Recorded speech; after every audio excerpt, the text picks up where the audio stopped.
Folks, what's going on? Welcome back to Tim and Shim. This is episode 5 of the 2018 season. Coming back at you live tonight. Oof. Tim, we're getting closer and closer, baby. We got a couple weeks. NFL season's kicking off that next 2 Thursdays, baby. 2 Thursdays away. And then we also got the Tim and Shim Combine 360 Fantasy Draft coming up on September 2nd. We'll be doing that live. So that should be a lot of fun when we get a lot of our co-hosts and friends joining us. And oh man, there's gonna be a lot of crap talking that night. Should be a lot of fun. Tim, how's it going though tonight, bro? Anything shaking? Anything new?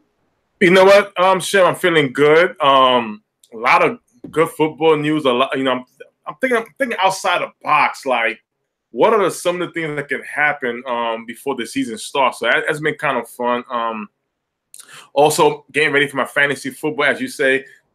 We have our fantasy draft coming up, so I've been studying, making sure I'm good because we have some tough competitors this year. Yourself, of course, but we have the Bells, who is the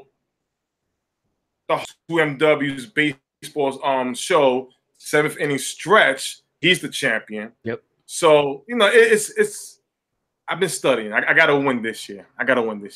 We have to show the college gurus they ain't on top of the football game. It's all Tim and Shim, baby. Yes. All right. But, we got a lot of preseason stuff brewing, safeties, running backs, old and new, money, cash.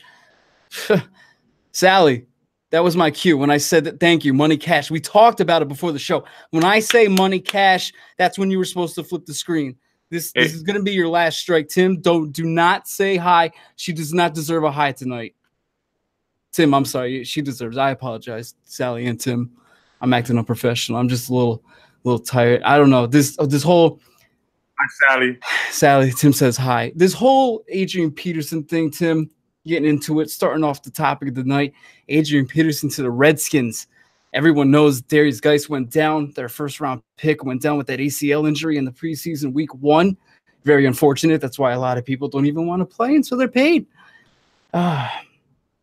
Adrian Peterson, Tim, didn't do much when he went with the Saints. It was a head-scratcher when he went with New Orleans that season because they already had Kamara and Ingram. And now this is kind of a head-scratcher to me as well. I don't know about how you feel with AP in the East. Honestly, as a Giants fan in the East with a rival, he's not that much of a threat, and I'm not that concerned with him being in the lineup. What I'm more concerned about is actually for the Redskins fans. I don't see how he fits their play style. And even if he does, don't they have Samaje Perine, who's kind of the same, just bruising type of up the gut type of running back? Why does AP to Redskins make sense if it does at all?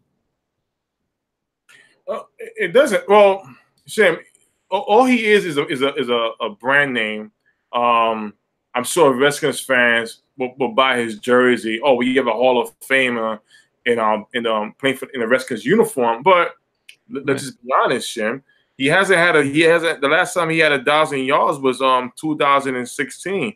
Then last season he went from the New Orleans Saints to the Arizona Cardinals. That it worked. Is he the same back as he was a long time ago? No, he's not. And we all know he showed frustration when he was with the New Orleans Saints and he was behind Ingram and Kamara. Excuse me. So again, I don't know if he's going to be getting the carries he thought he used to have a long time ago, or is he going to be a change of pace guy, or 5 carries for you, 7 carries for this person, running back trio? I don't think it's going to work. He's not the same guy. Well, he's obviously not playing for rings. We know that. No. Going to Washington, you're not playing for championship hopes. What is he playing for? Is he playing for money, or is he playing for the records that we discussed previously on the wall before? He's right below like Jim Brown and them for touchdowns all time. He's 99, I believe he has total. Do you feel he's playing strictly for his own accolades? I mean, I could see that. Why not? I mean, that's what I feel too. Yeah, I don't feel he's ever gonna reach Emmitt Smith in the yards at all. I don't think any running back is gonna ever reach that because the game has changed. You're not running the ball like you used to a long time ago. It's a running back committee. So I don't. But as far as touchdowns, I believe any running back could break that record. And I wouldn't put it past me if he wants to reach it. And of course, money. How much did he sign for? I don't think that ever came out. Yeah, I don't have the exact numbers on that, to be honest with you. And I don't know if it's a money issue either. I mean, I can't imagine he's like Antonio Cromartie, where he's got, child support issues, where he's got to rack up a few more mills before he gets out of the league. But I mean, no disrespect to Adrian Peterson, but does he have about like 11 kids? I think he's up top of the NFL with Cromartie, to be honest with you. I think he's one of those little spawn producers. Yeah. Not only yards, but he's getting those kid accolades too. He might have a TLC show after Well, maybe. He only signed for $1 million. I just got it right here. He signed for a veteran minimum of $1 million. Damn, that's cheaper than Bridgewater right now. Wow. Okay. Maybe it's the love of the game, Tim. Yeah, it's the love of the game. Okay, it's the love of the game. We'll go with that. I like that. Let's talk about another money issue, Tim. George ILOKA. Surprising release with the Bengals just this weekend. I was pretty impressed by this. I was reading up. I don't know. There's some conflicting reports coming out. It was a money issue. It might be his play style because of the new leading with your helmet and personal 15-yard penalty rule that they're trying to enforce more this season. There is some talk about after Reggie Nelson departed from Cincinnati when he went to Oakland. It kind of forced ILOKA to the free safety position, and that's not really ILOKA's style. He's more geared toward of an enforcer, right? And that was one of the issues. Is it because he can't play that, and also because it's that rule helmet enforcement? They think he's gonna cost the defense quite some yardage and maybe even some games in that. But this was a surprising departure for them, and Tim, you and I have both been saying this. Especially, this is just another testament about the damn safety market this year. It is slow as hell. Jim. We talked about this in April with Trey Boston. Trey Boston just got signed, and he was the top safety. Jim, did you get your apology? Man. Jim, did you get your apology in your email yet? I didn't get mine. I'm still waiting. My email's out there. It's pretty public, so I'm waiting. I mean, we went off of with the thing with a certain player, and I'll say his name. What the hell? This Tim Shim. We don't care. Eric Reed. And again, folks was going on. The reason he's not signed, well, he felt the reason why he's not signed is because of the protest. No, that's not the. First of all, in the first week of free agency, top players, star players, game changers are signed. Right. Thank you. Who is Eric Reed? A rookie, 1 year rookie moment. 3 years later, injuries. Solid player. Don't get me wrong. He was pretty decent last year. Yeah, I'll give him that. Absolutely. You're right. I'm not saying he don't belong in the NFL, but he's not somebody you rush and run to go sign. Especially if they're going to risk your money as a business owner. So, and again, Shim, right? Box safeties.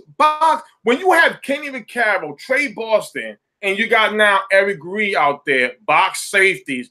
You have with the NFL draft approaching. Well, we have guys who want 7, 8, 9 mil, 10 mil. Well, we can get the same athletes cheaper, healthier. Like that word, right, Shim? Oh yeah, healthier. Coming out the NFL draft. Well, I would do the same thing. None of these guys are Ed Reed. None of them are Troy Polamalu. Damn it, none of them, not even Steve Atwater. That's the old timer right there. Rest in peace. Oh, I'm sorry. Rest in peace. I apologize. They didn't know that, but I'm saying he's a great player. Those are great. These guys right here are average. So I don't even know what was the big deal. But everybody made a big thing. So it's a free agent. Wow. It's quiet now, Shim. Nobody's not bringing it up. Nobody's not even asking questions. Nobody's asking questions now. Wait, what's this? Oh, it's money. I mean, let's keep it real. He's a solid safety.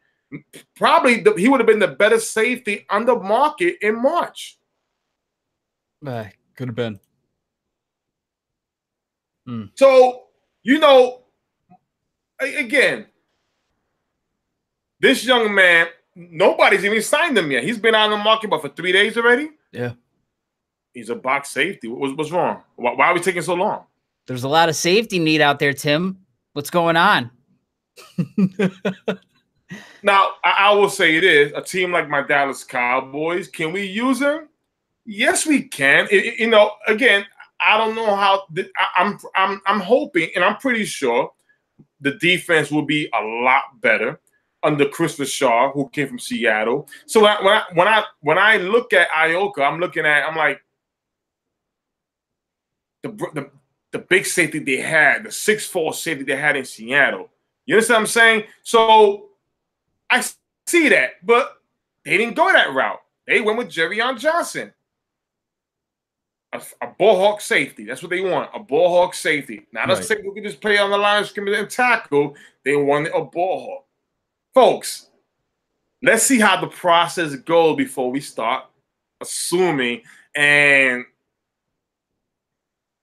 Danny, I want my apology too, Brian. Yeah, and I'm trying to do some research on George ILOKA to see if I could pull up his previous, personal foul penalties or whatnot.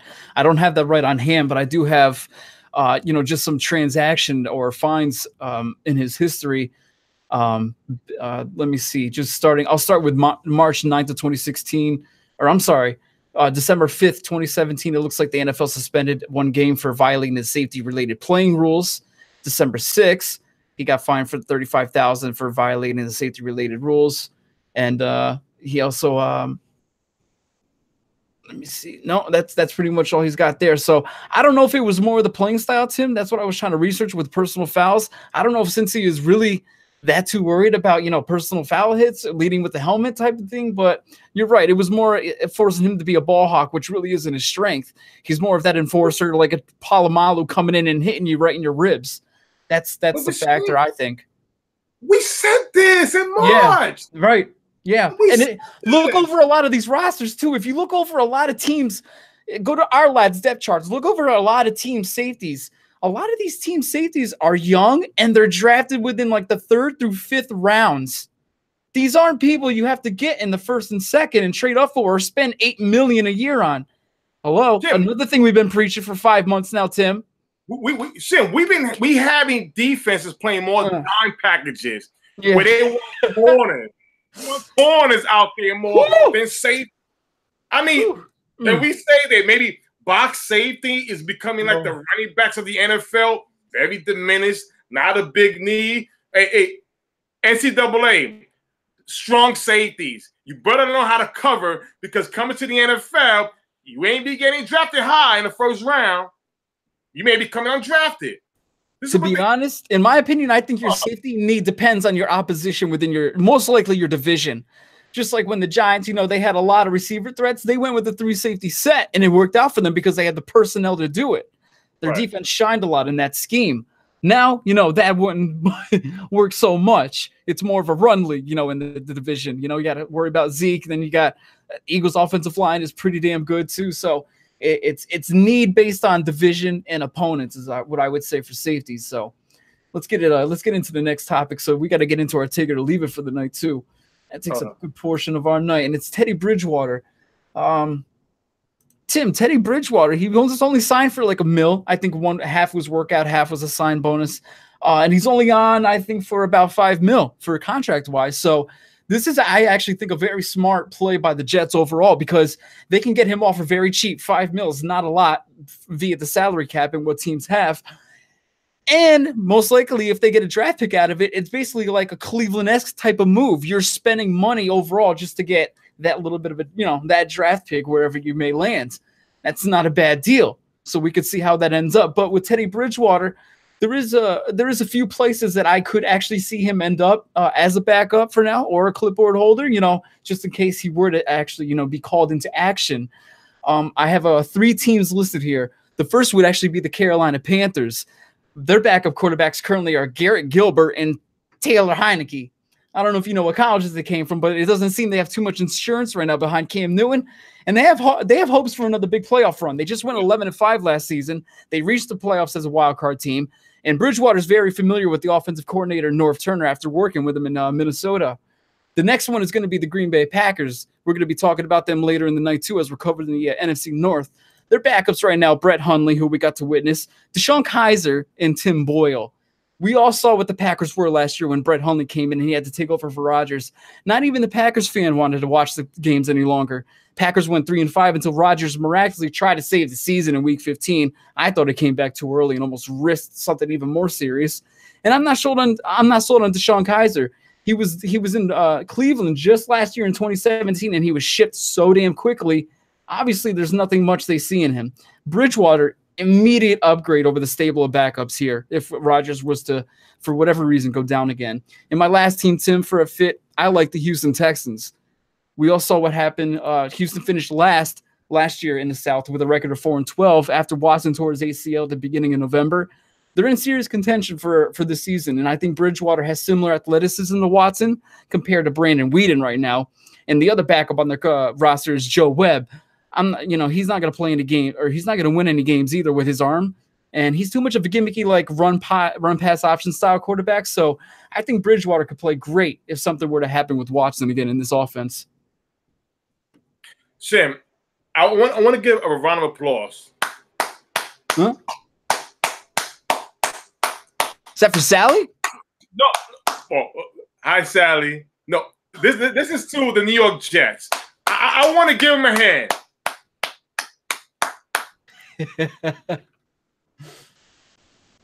Jet fans, I need you Jet fans to be excited. You know why? Because you took a page out of the Philadelphia Eagles notebook, okay? When they had their 3 quarterbacks, they traded for Carson Wentz. They signed Sam Bradford. They had Chase Daniels. Right. Okay, everybody was like, oh, what's this? Almost 70 mil for all 3 quarterbacks. Then Minnesota quarterback situation went down. So we all know is Sam Bradford worth a first-round pick? Hell no. But when you're desperate and you are in emergency, you're going to make that move, right? So the New York Jets went out and they signed Teddy Bridgewater, a franchise-type quarterback who's not injury-prone, who got injured on a freak accident in training camp. Mm-hmm. So great move. He's only about 25, 26. Yeah. The Jets got a franchise. He wants to go somewhere where he could be a franchise guy. He signed with the Jets. They brought in Josh McCown. Todd Bowles did not say who was the starter. He said they will compete. All of a sudden, months later, the New York Jets traded up Sam Darnold. Wow, what's going on here? So you got Sam Darnold with the number 4 overall pick. Then you got Teddy Bridgewater, and you got Josh McCown. Now we all know Sam Darnold is the future. Josh McCown is just a guy who's helping out. He knows his role, but Teddy wants to start. Now, the New York Jets get nothing by starting Bridgewater during the season. Nothing. He walks for free. But standing still, holding on to him like, Bridgewater, stay right there. You're good. Now you got the NFL teams. Wow, we need that. Hey, Seattle Seahawks just offered a 2nd-round pick for Jacoby Brissett. And they didn't want to let him go. You know why they said no, Shim? Probably because of luck. Trusting luck. They don't trust him. He was just throwing a baby Nerf ball a month ago. So Shim, he couldn't palm a pigskin yet. Folks, let me explain something about Tim and Shim. We know what the fuck are we saying. We know. Now, I'm going to say this, Shim. Jacksonville Jaguars. The New York Jets just called Jacksonville about Dante Fowler. Now, Dante Fowler, to me, is the best pass rusher available for trade besides Khalil Mack. Raiders don't want to trade Khalil Mack. So, if the Jets wanted to, which I don't think is a fair deal, they can say, hey, here's Teddy, give us Dante Fowler. Teddy Bridgewater is better than Blake Bortles, trust and believe. Jacksonville Jaguars will be a dominant force with Teddy, not Blake Bortles. I'll give you another team. Well, let's just say, I hate to say it, you know, the New York Giants. I peeped something, Shim. Peekaboo, I peeped something, Shim. The New York Giants did not start Eli Manning last week in preseason. Now, everybody's been like, oh, it's only preseason. It's only preseason. No. You need preseason with a new offense that Eli has never played. I believe that Sherman was like, I want to see how Davis Webb looked like in this offense in case Eli goes down. Don't look too good. We know Lauletta is the future. Oh, stop it. But hey, there's a guy who shares the same facility in Teddy Bridgewater. They could come to our squad and be the backup to Eli in case he goes down, and he knows the offense. And guess what? He's more mobile for that offensive line. That's a good one. Hey, if the Seattle Seahawks are offering second-round picks for a backup quarterback, which I don't think is for a backup, I think maybe because if their quarterback would not be a Seahawk next year, in my opinion, why not trade for Teddy Bridgewater as the backup? So I got Seattle, the Giants, and Jacksonville. Okay, I'm only gonna hate on the Giants one, but I'll let you have that. I'll let you have that for a little bit. I'm confident in Davis Webb, so we'll see what happens there. But let's bring it on. We got our take it or leave it segment for the night coming up here, Tim. And for you NFC North fans, it's your lucky night. We're covering the Vikings, Lions, Bears, and Packers. And who's up first to bat for the night? Looks like the Minnesota Vikings we're gonna pick on first. So Sally, it's the Kirk slide first. Sally, the Kirk Cousins slide. Thank you. Appreciate you, Sally. So Kirk Cousins, Tim. Kirk Cousins he's going to surpass 4,500 passing yards his first year in Minnesota. In Washington, Tim, Cousins played behind a line that had the potential to be great, but it seems whenever I turned into a Washington game, a tackle was out of the game and another guard was playing on a high ankle sprain. That exact combination may have not actually happened, but with this team, it always appeared there was an ailment along the offensive line, and it could never stay healthy for Kirk.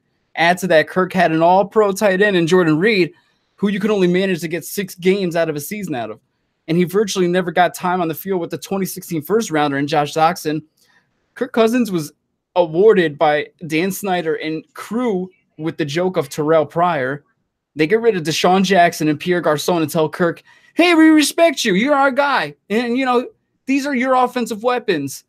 And Tim, the guy still managed 4,900 passing yards in 2016. And we all know the roller coaster season they had last year, and Cousins still managed to put up 4,093 yards.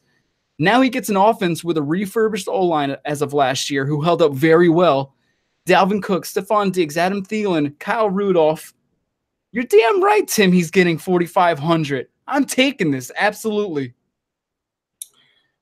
Shim, when I look at Washington, the last 3, and you know what? I'm gonna get credit. Let me go get credit out to our very own draft guru and Stephen Fogmag, also in the host of NFL Combine 360 with Brian E. I have to get credit to Fogmag because he's been very animated about Kirk Cousins going to Minnesota and becoming this amazing guy. Like, he's been an amazing guy for the Washington Redskins and carrying that team with all the injuries they had. I mean, it's not even, if you watch football, we don't need to even mention the players that Kirk Cousins has played with the Redskins. We don't need to. Okay, we need to mention is what he has in Minnesota, which is 3 times better in Washington. And the last 3 seasons, over 4,000 yards, throwing to a bunch of nobodies. He has a lot of somebodies, Thielen and Stephon Diggs, Kyle Rudolph. I mean, some good vets, great vets, who are proven. So, Shim, hell yeah. He may even break Drew Brees' record, go over 5,000 and change. I wouldn't put it past me. I'm on board with 4,500. Especially the defense is so much better. It's going to create so many more opportunities for Kirk. Yes, absolutely. Let's bring it on to the next one. Stephon Diggs will have 1,100 receiving yards in 2018. I just gave all the praise to Kirk Cousins and view him as a better quarterback than Case Keenum. All due respect to Keenum, I really admire him as a quarterback too. I firmly believe that if Stephon Diggs finally starts for all 16 games for the first time in his career, there should be no issue seeing the 1,100 mark. If he averages just 69.5 yards per game, Tim, like he did in 2016 with the Vikings, he will see that mark. So I'm absolutely going to take this. Well, Shim, this is my thing with this, with Kirk Cousins, and I mean with Adam Thielen. My thing is, when I think about James Crowder, I think about Stephon Diggs. James Crowder was the best wide receiver I won't say the best wide receiver. I'll say the most consistent wide receiver that played almost every game for Kirk Cousins. And the last 2 years, he had 789, 847. He's not even near as good as Stephon Diggs. Why not? Why not? So, yes, I see it happening. Nice. Okay. And now the next one is the Vikings repeat 7 home wins or better this season. Man, week 1 is always tricky, Tim. We talked about that. They'll have the 49ers to open up at home in week 1. If they can get by any opening week sloppiness that may appear, the rest of the opening half schedule looks promising for the Vikings' favor at home because they'll have the Bills coming in week 3, the Cardinals in week 6. Not too much of a threat there. In weeks 8 to 9, they got the Saints and the Lions that come into town. That's going to be a bit of a tough matchup in what should have been a game last year in the playoffs that the Saints advanced on. We also see the return of Aaron Rodgers in week 12 in the place that injured his collarbone. Have to imagine he'll have a little fire under his behind for that matchup. I'd like to think it could be the same, if not better for the Vikings, but things change too much in the NFL for things to remain the same, Tim. It'll be tough for them to repeat with 7 home wins given the competition. So I'll go with a 6-2 record at home this year for the Vikings. So for this segment, I'm leaving it.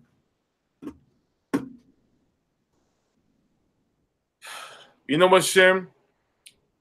I have to look up and down the NFC North, and I say, of course, Aaron Rodgers is the best quarterback. Who's the second? Still Matthew Stafford. Who's the third? Of course, it's going to be Kirk Cousins and then Mitch Trubisky. So I'm gonna leave it, Shim.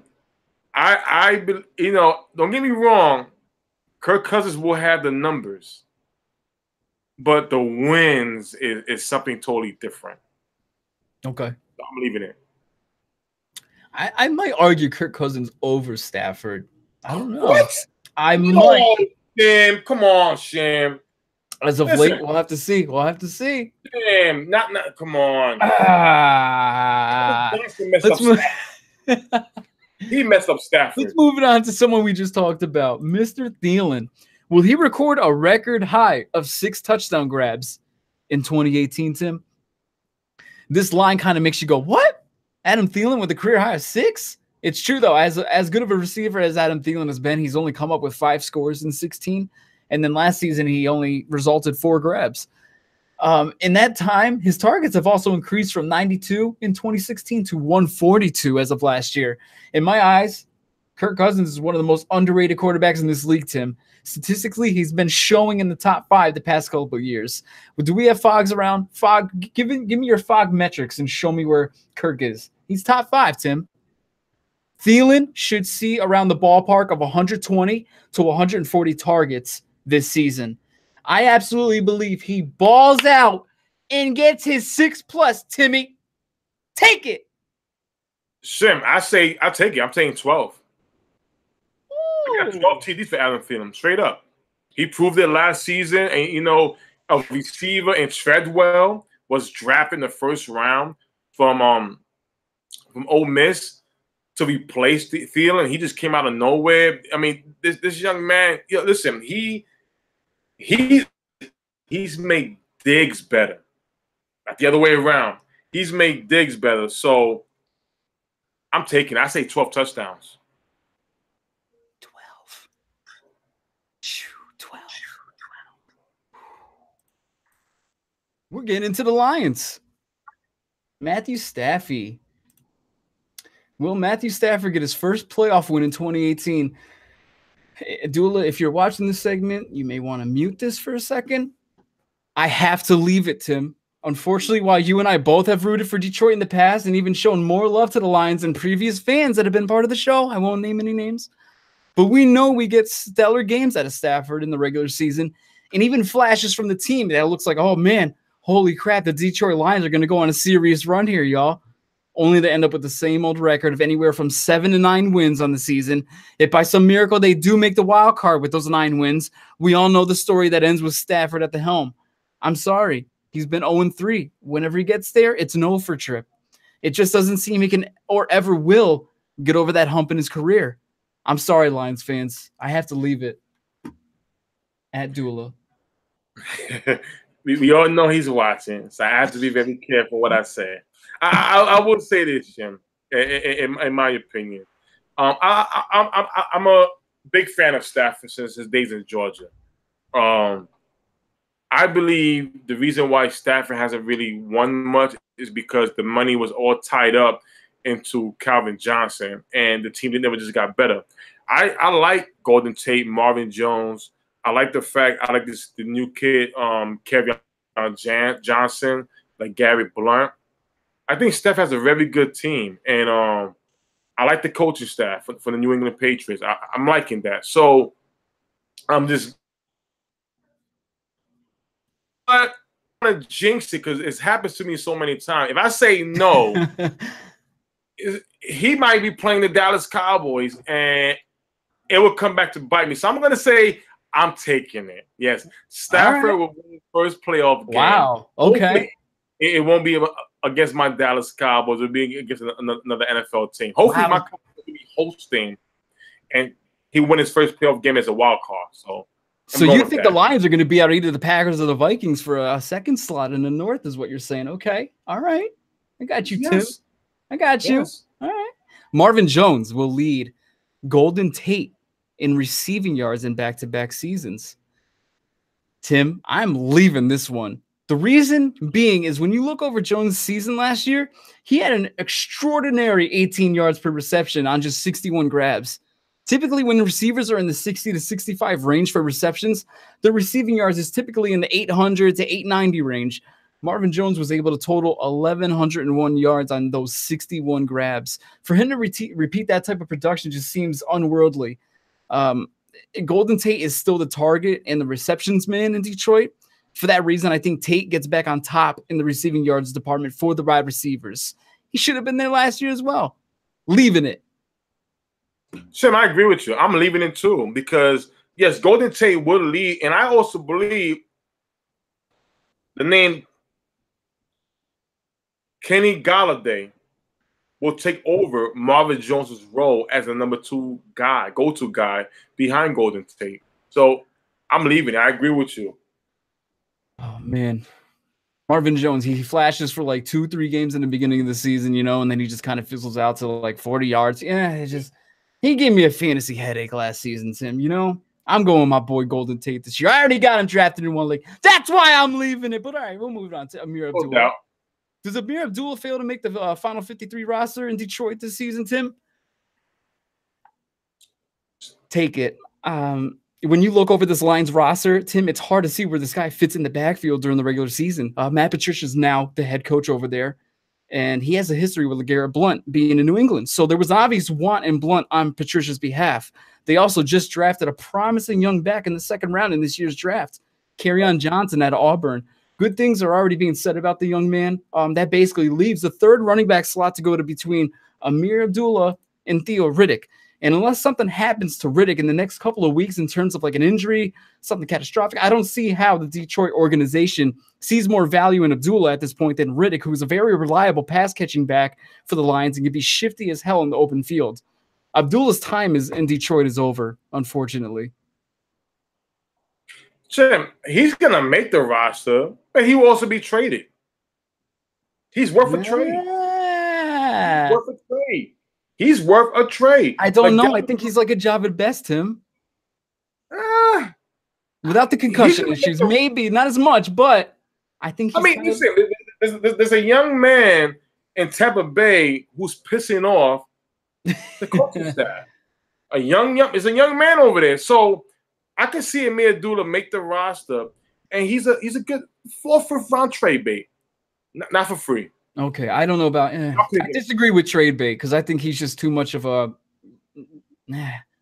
no value to him. Really, I feel like you could find a back like him right now in the free agent market if you really wanted to.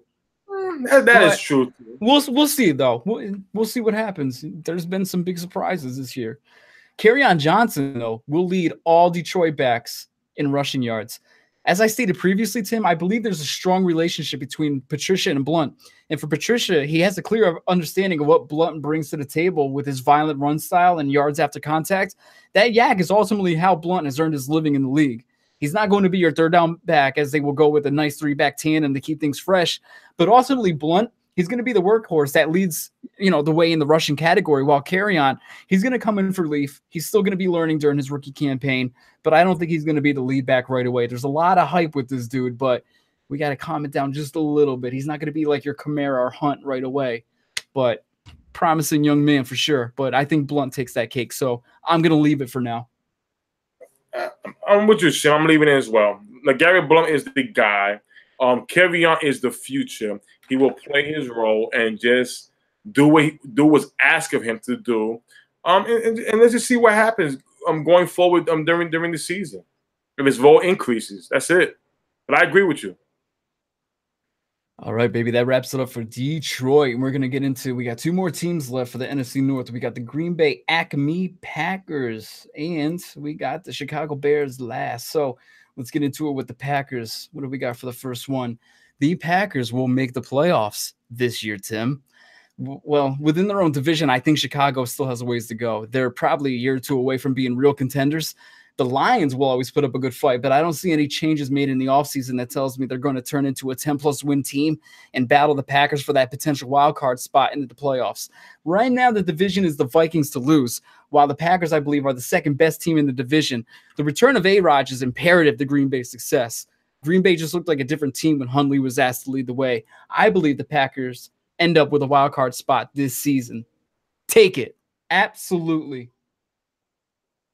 Shim, are you ready? Let's go. Are you ready? Yeah, give it to me. I want to hear it. Leave it. Green Bay will not make the playoffs. Shim, I am sick and tired of everybody bowing down to a quarterback, who has not done much in the NFL as far as championships. I mean, Aaron Rodgers gets praised like LeBron James, and LeBron James goes to the finals. We got to stop it for a minute. Aaron Rodgers is Superman. He is Superman at home, Clark Kent on the road. That's what he is. So superior at home, clumsy on the road. Yes, he has beaten my Dallas Cowboys in the last minute. A little bit of a breakup here. Tim, don't leave us. That Aaron Rodgers rage is filling up your bandwidth right now. There we go. He's back with us. Yeah, I'm back. Jordy Nelson lost Jordy Nelson, right? He was pissed off. Why? Because you lost the most proven wide receiver on the roster. Shim, let's keep it real. Let's do it. What has Devontae Adams ever done in the NFL as a number 1 receiver? Nothing. You're running around, jumping into the stands like you won the championship after a touchdown. You know why, Shim? Because all he thinks he's a wide receiver. He does not know the tight end position. And how can you ever ask, Shim, to be paid like a wide receiver if you can't even commit yards or score a touchdown on a cornerback like Akeem Talib. Akeem Talib shut down Jimmy Graham a whole game. 6'5", 260 versus 6'1", 190 soaking wet. You gotta be kidding me. Where's the offensive line, Shim? Where is it? They didn't improve. So, Packer fans, no disrespect. Detroit got better, in my opinion, with coaching staff and drafting. The Minnesota Vikings got better at quarterback. Kirk Cousins is way better than Case Keenum. Aaron Rodgers is over 30 years old. He's not no 25, 26-year-old no more. He's getting older and older and older. I'm sorry, Jim. Packers would not make the playoffs in 2018. Interesting. Okay, let's break it into the big bad man that we were just talking about, Aaron Rodgers. Is he going to pass for over 4,200 yards? For this one, Tim, I'm taking it. Absolutely, he does. Yes, they just lost Jordy Nelson, like you were just reciting, but they wouldn't let Jordy go if they weren't confident in the receiving corps they currently have in-house. It's like the same situation when they let go of Greg Jennings after the 2012 season. Devontae Adams will seamlessly transition into that one spot in Jordy's absence. Adams and Rodgers have fantastic chemistry before Rodgers unfortunately went down. Randall Cobb in your slot, who has been a weapon for years, and the Packers have been raving about Geronimo Allison in the third spot. And while we got this, I'm ready to see this rookie Quantum St. Brown. Apparently his dad is kind of like the LeVar Ball of the NFL. I hope we get some good sound bites on Fox NFL Sunday for that. But St. Brown has been impressing lately and could make some splashes during the season. Not to mention the addition of Jimmy Graham gives Rodgers a huge pass-catching commodity that he's always kind of needed there after Jermichael Finley and then Martellus Bennett for a kind of a teaser season. He now gets rid of Jared Cook, who had stone hands, and brings in somebody that can actually play the wide receiver tight end spot. So that's going to play beautifully to Rodgers' strength. And we all know Rodgers can make receivers out of no names. So I'm not worried whatsoever. The big part of him is just staying healthy. Absolutely, he gets over 4,200, Tim. Take it. Of course, Jim. Why not? I mean, listen, that's all they don't run the ball in Green Bay. They want to just put the ball in Aaron Rodgers' hand and let him run around, throw some Hail Marys. And why not? Of course. He $5,000 I give him. He's capable of doing it. But again, in this NFL league, you want to protect the quarterback. You want to run the ball a little bit. You want to protect. And I'm sorry, they didn't address that. But I take it. He will get the yards. Absolutely. Let's address the coaching culture we were just talking about Mike McCarthy. Do you think he's going to be fired if the Green Bay fails to make the playoffs? Since 2009, if you look over their encyclopedia for Green Bay, the Packers have made the playoffs 6 seasons and missed them, and only in 2010, 2013, and then just last year. The Packers have also been a double-digit win team every year since 2009, except for 2013 and last season. Coincidentally, those are the years that Rodgers doesn't play a full 16. There hasn't been any consistency with failure or losing in Green Bay that would warrant the removal of McCarthy at this point in time, in my opinion.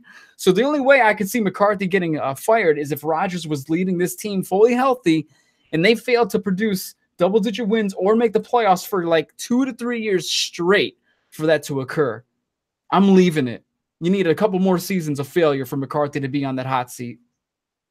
Shim, I agree with you. I'm leaving as well. Listen, Aaron Rodgers wants a new contract with more say-so. And in order for him to have that, you got to have a head coach that you're going to be in there a long time with. So, McCarthy drafted Rodgers. They've been in together.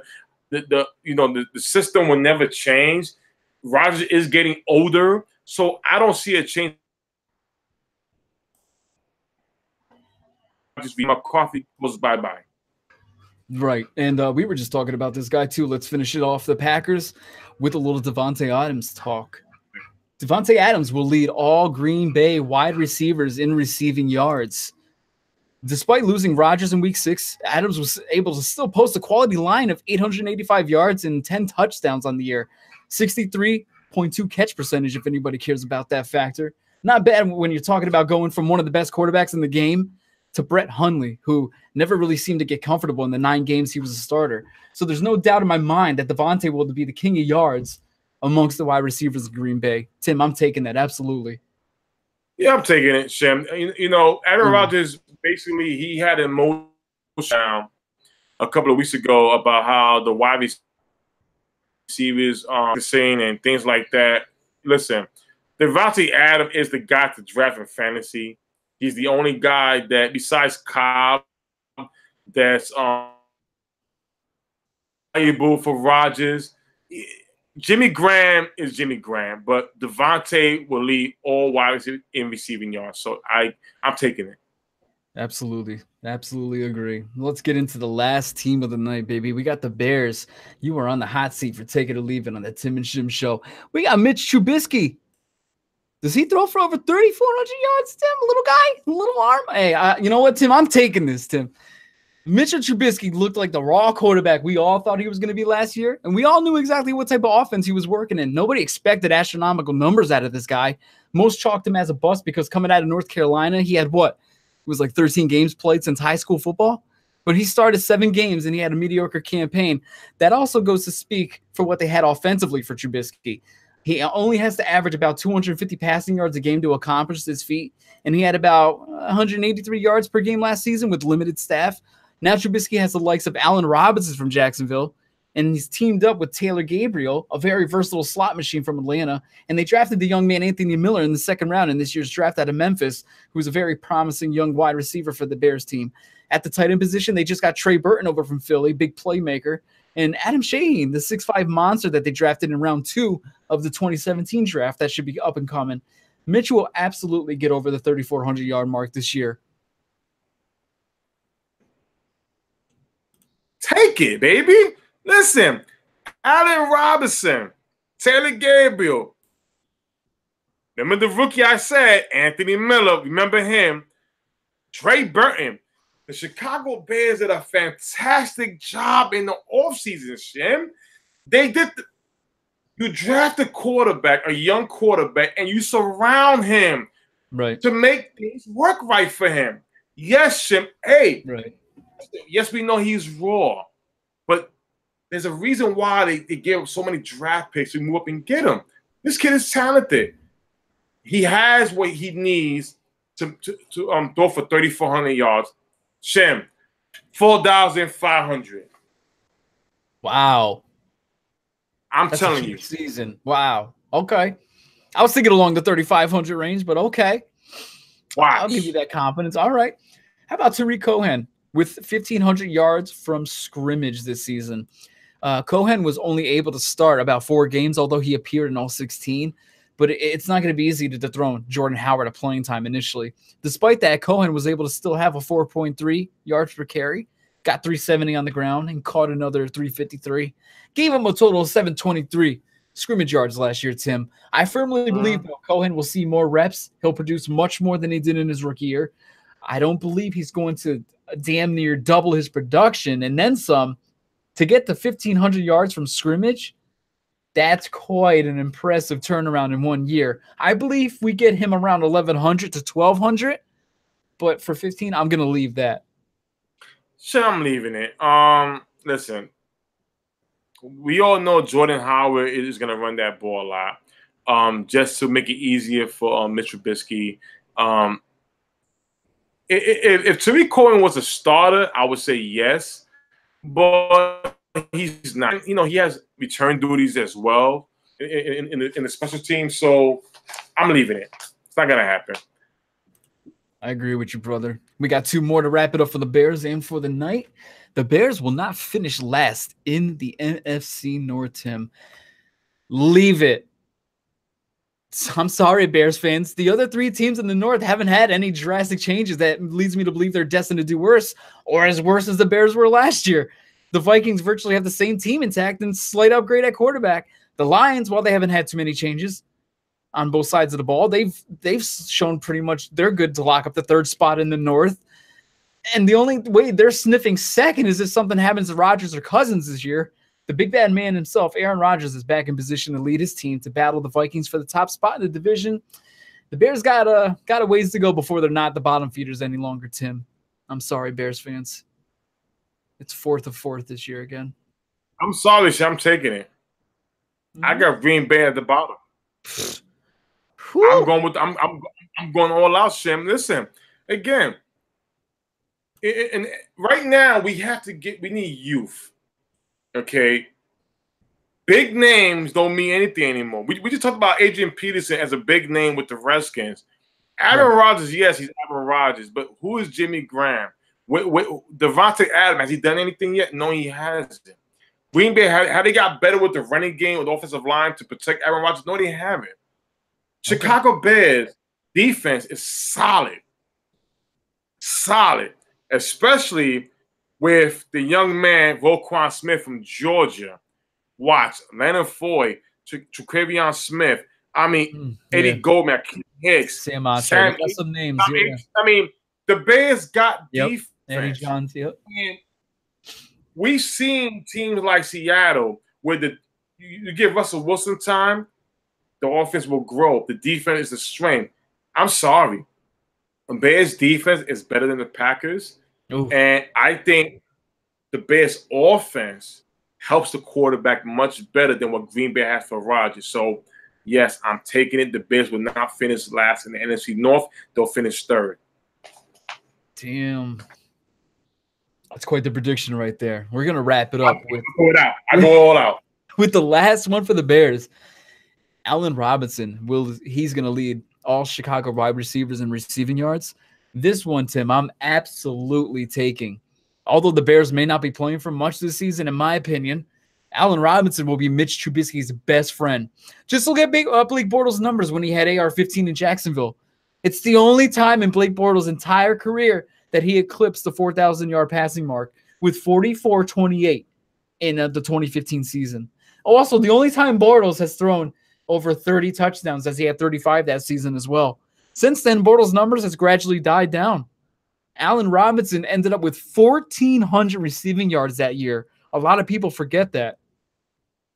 Allen Robinson is really going to up Trubisky's game. I'm taking it. Shim, I agree, and I'm taking it too. I mean, listen, I feel that this could be a quarterback wide receiver Houston Texans with Deshaun Watson and Hopkins. Allen Robinson will get that football. He is a stud wide receiver. Or Jacksonville went on a new direction. It doesn't mean because this man slowed down. No, he got hurt, but they want to go a whole new other direction. Mitch Trubisky got a legitimate number one threat, and I believe he will lead all Chicago Bears wide receiver in yards. Yeah, he's a beast. I remember grabbing him in the 2015 draft back. Yeah, he just absolutely killed it for me. It was a good year, and then he had a disappointing year. Obviously, a little bit 800 yards or something he had after that, and then goes down with that unfortunate ACL injury in 2017 after just playing one game. So, good show. NFC North covered. We just got what do we got? Two more divisions to cover in the next 2 weeks, and then what do you know? After that, we got Thursday Night Football kicking off, and we are finally in the 2018 regular NFL season. I can't wait. I am so excited. I'm so over these summer sports and golf and just fishing at 6 a.m. I'm not about that life, Tim. I want the DraftKings. I want the gambling. I want the legalization. Just give it to me all. Just shut up and take my money. Tim, let's be real, Shim. Let's be real. A long time ago, when the NFL season was over, okay, we had the NBA. I mean, you can't even enjoy the season. Just wait for the playoffs. And it's like you could predict the playoffs and the finals now than ever before. It's been that way the past 5 years. Before you couldn't do that. Before it was like, I feel this team, but now it's so predictable. When you have ratings like the NFL preseason game score more ratings than the NBA finals, that tells you how much us football fans, us sports fans, are suffering when the NFL season is over. Without being said, Shim, yep, I'm excited. I'm very excited. So, listen, it should be a great season. Fans, all the illegal gambling we can do now. That's beautiful. So, it's going to be very exciting. I can't wait. I'm excited too. So thank you, folks, for newcomers. Tim and Shim is on every Tuesday night at 8 p.m. Eastern. Go ahead and click that little subscribe button down there in the lower right corner. And subscribers, thank you for coming back and tuning in with us. And people in the box, appreciate you as always. Ms. Sharon, Dula, Mr. RD, Quincy, all you people showing love past few weeks. I appreciate it. Tim and Shim, we very much appreciate all of you. So we will see you cats next week, and we will be covering, I believe, the NFC South. I think we are on, and then it's the West, and then we are finally into the regular season. So, folks, thank you for tuning in. Signing out.